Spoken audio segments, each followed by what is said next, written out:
हर हर महादेव। मेरे सनातन प्रेमियों, पिछले वीडियो में आपसे मैंने बोला था कि इस आने वाले श्राद्ध पक्ष या पितृपक्ष, जो भी कह लें, कई नामों से इसको जाना जाता है, तो कुछ लक्षण, पितृदोष के कुछ लक्षण आपको दिखाई देते हैं।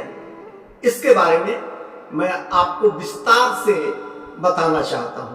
जैसे आप खाना खाने बैठते हैं और अक्सर, कभी नहीं, अक्सर हर एक दिन दो दिन के बाद आपके खाने में टूटे हुए बाल निकलते हैं। इसका मतलब क्या?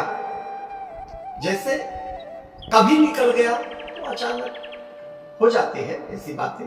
लेकिन जिस घर में पितृदोष रहता है, प्रायः खाने में टूटे हुए बाल पाए जाते हैं और उस घर में किसी न किसी की अकाल मृत्यु होने की संभावना या अकाल मृत्यु हो चुकी हो, पहले ही जान ले कि वहां पितृदोष है। अक्सर देखा जाता है मकान बन रहा है और दीवारें अपने आप, कोई दीवार चटक गई, ये पितृदोष के सिम्टम है। शादी, विवाह या कोई भी शुभ कार्य आप करना चाह रहे हैं, कार्य प्रारंभ भी हो जाता है, अंत करीब आ जाता है, लेकिन उस कार्य में व्यवधान हो जाता है। ये किसका दोष है? पितृदोष का दोष है। घर में जो तुलसी का वृक्ष लगा है वो सूख जाए, या इस श्राद्ध पक्ष में ही पीपल के पौधे आपके छतों पे, दीवार में, आंगन में, के आसपास, मकान के अगल बगल या समीप में, दरवाजे पर आवारा कुत्ते या पालतू ही कुत्ता हो, उसका रोना, ये सब सिम्टम है। ये एक पैरामीटर है किस चीज के? पितृदोष के। इससे आप आकलन कर सकते हैं कि आपके घर में पितृदोष लग रहा है। अब पितृदोष जिस परिवार में लगता है, किस प्रकार का नुकसान या क्षति उस परिवार को उठाना पड़ता है। सबसे पहले उस घर में कलह का वातावरण छाया रहेगा। कलह का मतलब घर के परिवार के सदस्य एक दूसरे से कटुता रखेंगे, आपसी प्यार और सद्भाव नहीं रहेगा। घर के किसी न किसी व्यक्ति को कोई न कोई स्वास्थ्य की समस्या बनी रहेगी। आय के जितने भी संसाधन हैं उसमें किसी भी तरह का व्यवधान अक्सर आता रहेगा। आकस्मिक घटनाएं प्रायः घटित होती रहेंगी। अकाल मृत्यु भी होने का संशय बना रहेगा। दिमागी खराबी भी किसी सदस्य की हो सकती है। शादी विवाह होते होते रुक जाया करेगा, व्यवधान आ जाएगा। किसी भी शुभ कार्य में व्यवधान आ सकता है। अनहोनी घटनाओं का घटित होना, इस प्रकार की समस्याओं का सामना पितृदोष के कारण करना पड़ सकता है। अब इसके निवारण के लिए,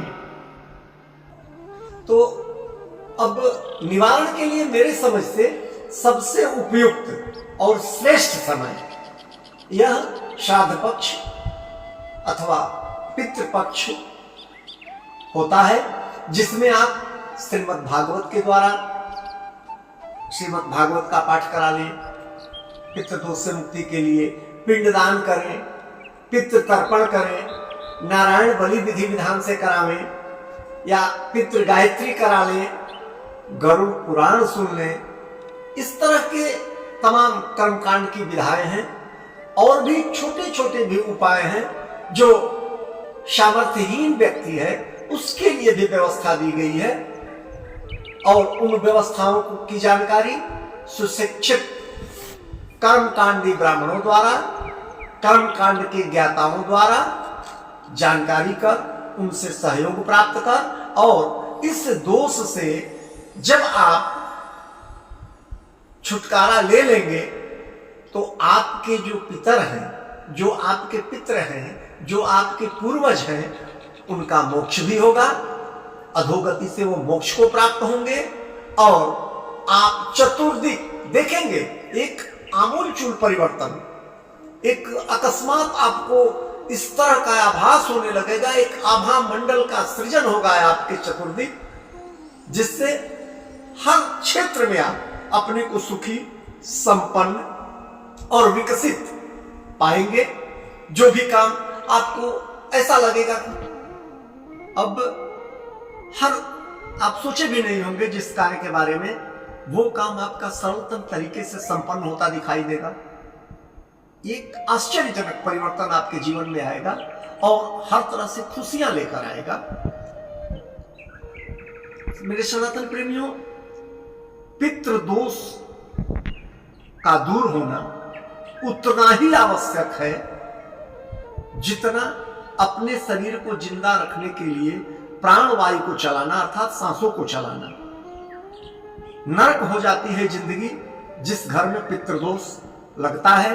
इसलिए हम आपसे निवेदन करेंगे कि इस श्राद्ध पक्ष में आप चूके नहीं, इस तरह की व्यवस्था अपने पितृदोष से मुक्ति की जरूर कर लें। और अब तक यदि आपने इस वीडियो को सब्सक्राइब नहीं किया है, लाइक नहीं किया है, तो इस वीडियो को लाइक करें, सब्सक्राइब करें और लाइक करें, शेयर करें। साथ ही साथ मेरे आने वाले अन्य वीडियोस को भी देखें। इस तरह की तमाम जानकारियां, फायदेमंद जानकारियां नित्य आप तक पहुंचती रहेंगी। जय मां काली, हर हर महादेव।